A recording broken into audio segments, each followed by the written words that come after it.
आज हम देखेंगे बेयर-स्ट्रेन थियरी। तो बेयर-स्ट्रेन थियरी क्या है? तो वो हमें बताती है स्टेबिलिटी ऑफ साइक्लोअल्केन के बारे में, कि वो स्टेबल है या अनस्टेबल है, कौन ज़्यादा स्टेबल है वो बताते। लेकिन ये किसके लिए एप्लीकेबल है? स्मॉलर रिंग के लिए। ये बाद में पता चला कि स्मॉलर रिंग के लिए एप्लीकेबल है।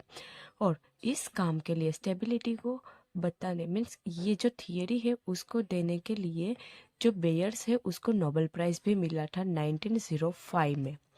और थियरी क्या, उस जो बेयर्स है उसकी थियरी क्या है वो हम देखते हैं। तो अकॉर्डिंग टू द बेयर्स वो बोल रहा है कि जो हमारा कंपाउंड है, साइक्लिक कंपाउंड है, वो प्लेनर होने चाहिए। मीन्स एक ही प्लेन में होने चाहिए। ऐसा नहीं कि ऊपर नीचे, अगर होने चाहिए लेकिन एक ही प्लेन में ही सिर्फ होने अलाइन होने चाहिए। ऐसा नहीं कि यहाँ पे एक कार्बन है, यहाँ पे एक कार्बन है तो ये ऐसा बनाएगा, ऐसा नहीं होना चाहिए। सिर्फ प्लेनर होना चाहिए। और उसने फिर बताया कि जो कार्बन कार्बन के बीच में जो एंगल है वो 109 डिग्री एंड 28 मिनट्स होना चाहिए। उससे आगे पीछे होगा तो चलेगा, लेकिन वो क्रिएट करेगा स्ट्रेन। वो क्या क्रिएट करेगा? स्ट्रेन। तो उस स्ट्रेन को हम एंगल स्ट्रेन भी बोलेंगे, क्योंकि ये स्ट्रेन जो क्रिएट हो रहा है वो किसकी वजह से क्रिएट हो रहा है? एंगल की वजह से। ये एंगल में चेंजेस होने की वजह से एंगल स्ट्रेन बन रहा है। और दूसरा, ये थियरी किसने दी? बेयर्स ने। तो उसे हम बेयर्स स्ट्रेन भी बोलेंगे।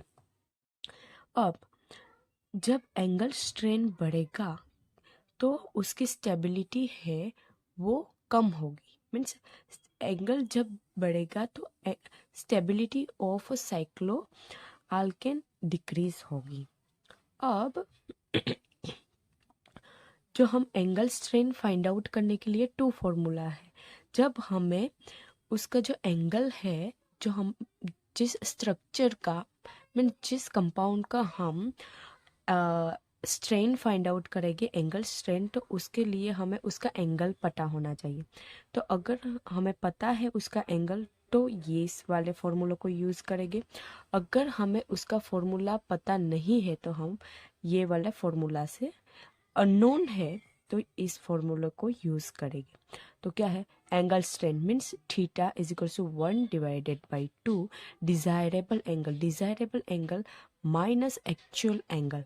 तो theta is equal to 1/2 109 degree and 28 minutes, जो हमारा डिजायरेबल है मीन्स उसके आसपास होने चाहिए। और एक्चुअल मीन्स उस जो कंपाउंड है उसमें एंगल कितना है, तो हम ये फॉर्मूला यूज़ करेंगे। दोनों में से कोई सा भी हम यूज़ कर सकते हैं। और दूसरा, angle strain is equal to 1/2 109 degree and 28 minutes minus 2n minus divided by n into 19 degree. जो n हमारा है वो क्या बताता है? नंबर ऑफ कार्बन एटम्स कितने है, वो हमें बताते हैं नंबर ऑफ कार्बन एटम्स। ठीक है, अब हम एग्जांपल लेंगे साइक्लोप्रोपेन का। साइक्लोप्रोपेन में का एंगल कितना होता है? एक्चुअल 60 डिग्री होता है। ठीक है, तो हम इस फॉर्मूले को एक्चुअल की जगह 16 प्लेस करेंगे। ठीक है, और फिर ये हमारा आंसर आएगा, इससे माइनस करेंगे तो डिग्री से डिग्री माइनस होगी, तो ये हमारा आंसर है। अब ये 2 से डिवाइड नहीं हो रहा है तो हम क्या करेंगे? इसमें से एक डिग्री कम कर देंगे। एक डिग्री कम करेंगे तो क्या आएगा? 48। और यहाँ पे जो ये डिग्री कम किया था वो किस में कन्वर्ट करेंगे? मिनट्स में। तो ये तो 28, और एक डिग्री में कितने मिनट्स आते हैं? 16 मिनट्स। तो ये कन्वर्ट हो जाएगा 16 मिनट्स में। तो इन दोनों को हम प्लस करेंगे तो हमारा आंसर 48 तो एज इट इज आएगा। इसमें हमने एक डिग्री एक्स्ट्रा ऐड की है, तो एक डिग्री एक्स्ट्रा ऐड करने के लिए 16 आएगा, तो प्लस करेंगे 88 है। अब इससे हम 2 से इसको हम डिवाइड कर सकते हैं। तो 2 से डिवाइड करेंगे 22 minutes, sorry 24 degree and 44 minutes I. और उसी तरह हम दूसरे फॉर्मूले को यूज़ करेंगे। Number of carbon atoms same हमारा साइक्लोप्रोपेन ही लेंगे। तो नंबर ऑफ कार्बन एटम्स कितने हैं 3 साइक्लोप्रोपेन में। तो theta is equals to 1 divided by 2 से फॉर्मूला रखेंगे। एन कितने हैं 3 तो हम 3 रखेंगे, इससे हम मल्टीप्लाई करेंगे तो 6 आएगा -4 तो 6 - 4 आएगा 2 एंड इसके साथ हम 2 को 19 के साथ मल्टीप्लाई करेंगे तो हमारा आंसर इस और डिवाइडेड बाई 3 है तो 3 सेम एज इट इज ही रखेंगे। अब जो थीटा है 1/2 ये आएगा हमारा, इसको 3 से डिवाइड करेंगे तो क्या आएगा 16 आएगा, क्योंकि 3 6 18 एंड कट करेंगे। अब ये उसी तरह का है, ये 49 है, 2 से डिवाइड नहीं होगा तो इसको हम 1 डिग्री कम करेंगे तो 48 आएगा तो 48 एंड जो 28 है उसमें 1 डिग्री एक्स्ट्रा ऐड करेंगे तो 16 आएगा, प्लस 16 करेंगे क्योंकि 1 degree is equals to 16 minutes होते हैं। तो ये हो गया, इससे 2 से डिवाइड करेंगे, दोनों ही फॉर्मूला से आंसर सेम ही आएंगे, ठीक है। और ये तो उसके 2 पॉइंट्स हमने डिस्कस किए। सेकंड पॉइंट, पहला पॉइंट क्या था कि प्लेनर होने चाहिए। सेकंड पॉइंट था कि एंगल स्ट्रेंथ एंगल है दोनों के बीच में 109 डिग्री एंड 28 के आसपास होने चाहिए, ठीक है। अगर उसके आसपास नहीं होगे तो उसके अंदर एंगल स्ट्रेन होगा और बेयर स्ट्रेन होगा। तीसरा पॉइंट वो क्या बोल रहा है कि जो साइक्लोपेंटेन है वो मोस्ट स्टेबल है। क्यों? क्योंकि उसका जो बॉन्ड एंगल है वो नियरेस्ट है 109 डिग्री एंड 28 मिनट्स के आसपास है। और फिर वो बोल रहा है कि जो साइक्लोप्रोपेन है वो हाईली अनस्टेबल है, क्योंकि उसके अंदर जो उसका जो एंगल है वो 60 है, तो वो इससे 109 डिग्री एंड 28 मिनट से कहीं ज़्यादा मीन्स दूर है। तो उसी हिसाब से जो साइक्लोप्रोपेन एंड ब्यूटेन है उसके अंदर ज़्यादा स्ट्रेन होगा और वो अनस्टेबल होगा। और जो साइक्लोहेक्सेन एंड उससे आगे के है साइक्लोहेप्टेन, साइक्लोऑक्टेन, उसके अंदर वो बोल रहा है कि स्ट्रेन इंक्रीज होगी और लेस स्टेबल होगा।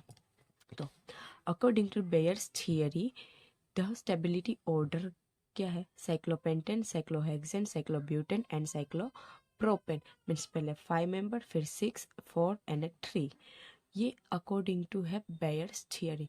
लेकिन अब हम उसकी लिमिटेशन देखेंगे कि वो जो ये स्टेबिलिटी है वो क्यों गलत पड़ रही है और इसकी जो लिमिटेशन में ये इसकी थियरी में क्या लिमिटेशंस है।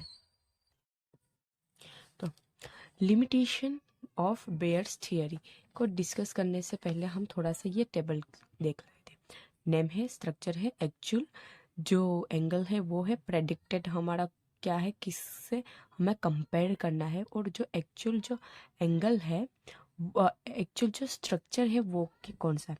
एक्चुअल स्ट्रक्चर जो है साइक्लोप्रोपेन का ये है, ब्यूटेन का, और उसके अंदर एंगल है 16 डिग्री है और ये होना चाहिए।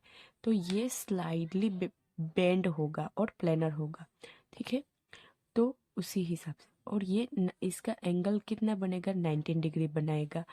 ये हम इस स्ट्रक्चर के हिसाब से देखें, लेकिन जो एक्चुअल में है वो थोड़ा सा ऐसे है, दोनों जो कार्बन एटम्स है वो नीचे की तरह से और दूसरे 2 है एजेस के वो अप साइड पे है कार्बन, तो ये बैंड शेप में है। जो साइक्लो ब्यूटेन है वो बैंड है और साइक्लोपेंटेन ये भी नॉन प्लेनर है, क्योंकि उसके एंगल ये हमें इसके हिसाब से हमने एंगल लिखा है, लेकिन इसका एंगल इसके हिसाब से इस स्ट्रक्चर के हिसाब से चेंज हो गया। ये इसका कौन सा स्ट्रक्चर, एनवेलप, और जो हेक्सेन है साइक्लो वो बनाएगा चेयर फॉर्म में।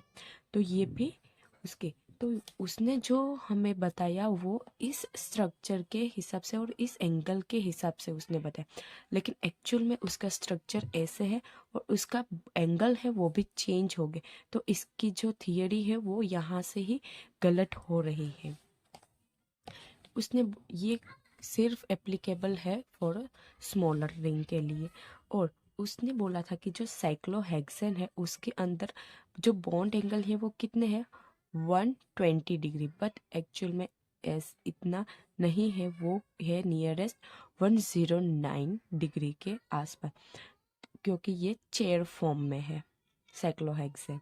और फिर उसने बोला कि जो क्या है कि हमारा साइक्लोहेक्सेन और हायर मेंबर रिंग है वो क्वाइट अनस्टेबल है, लेकिन एक्चुअल में क्या है कि इसके वो स्टेबल है क्योंकि वो रिंग फॉर्मेशन में participate means ring formation reaction नहीं देते।